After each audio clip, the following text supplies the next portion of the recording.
The Battle of Homildon Hill was a conflict between English and Scottish armies on 14 September 1402 in Northumberland, England. The battle was recounted in Shakespeare's Henry IV, Part 1. Although Homildon Hill is the modern name of the site, over the centuries it has been variously named Homildon, Hameldune, Homedon, and Homela. Background: during the time leading to the repudiation of the Truce of Lullingham, both kingdoms began to raid the other. On the 22nd of June 1402, a small force backed by the Scots government, returning from one such raid, was beaten by George Dunbar, the Earl of March's son, at the Battle of Nesbit Moor, at which no quarter was given. Archibald Douglas, 4th Earl of Douglas, arguably the most militarily powerful man in Scotland, and a key part of the Duke of Albany's administration, used the pretext of Nesbit Moor to lead a punitive expedition into England. With Mattock of Fife, Albany's son, Douglas's army marched as far as Newcastle to avenge the battle. At the head of 10,000 men, he laid waste to the whole of Northumberland.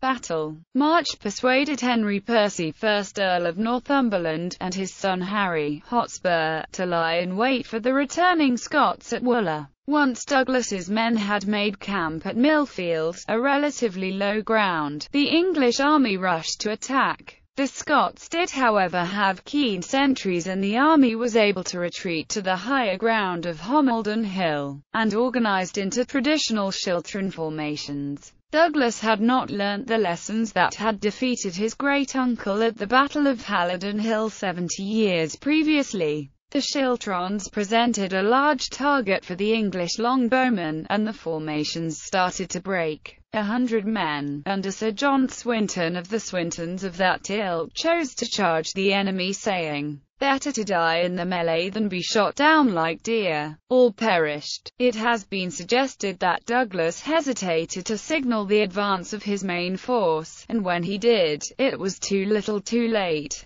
Douglas's mauled army met the as yet unbloodied English men-at-arms, and were routed. Many of Douglas's leading captains were captured, including his kinsman George Douglas, 1st Earl of Angus, Thomas Dunbar, 5th Earl of Moray, and Mattock of Fife. Douglas himself was captured, having been wounded 5 times, including the loss of an eye. This wounding was despite the fact that it is alleged Douglas' armour had taken 3 years in its construction. Aftermath. With so many of the Scots leaders and chivalry taken prisoner, Albany was left in a precarious position militarily if not politically. Henry IV was keen that so many able soldiers should not return to Scotland to fight against him, so refused to allow those who held noble captives to ransom them. This act became one of the many grievances that the Percys had with the crown. In 1403 they allied themselves with Owain Glyndwr, and went into open rebellion against the English king. Hotspur set his prisoners free, as there was by now no chance of remuneration for them, and many including Douglas decided to join forces with him. Indeed, Douglas fought, and was again heavily wounded, at Hotspur's final fight at the Battle of Shrewsbury. As recounted by Shakespeare, here is a dare, a true industrious friend, Sir Walter Blunt, new lighted from his horse,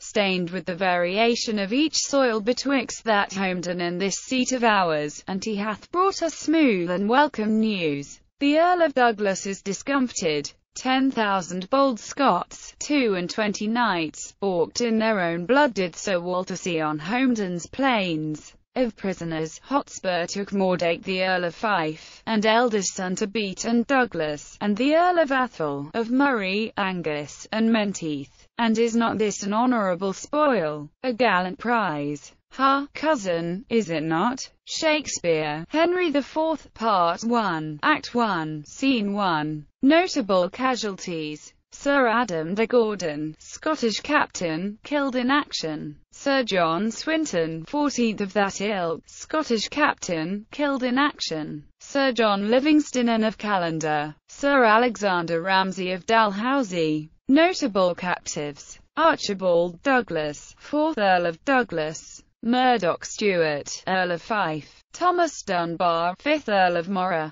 George Douglas, 1st Earl of Angus; Henry Sinclair, 2nd Earl of Orkney. Battle site. The site of the battle is now located within the Northumberland National Park. The hill contains the remains of an Iron Age hill fort of the summit, built some 1500 years before the battle. During the medieval period, the sides of the ruined fort were apparently used for summer settlements and sheep shelters. The battle stone at grid reference NT 968295 was traditionally thought to commemorate the 1402 battle, but is actually a standing stone dating to the Bronze Age.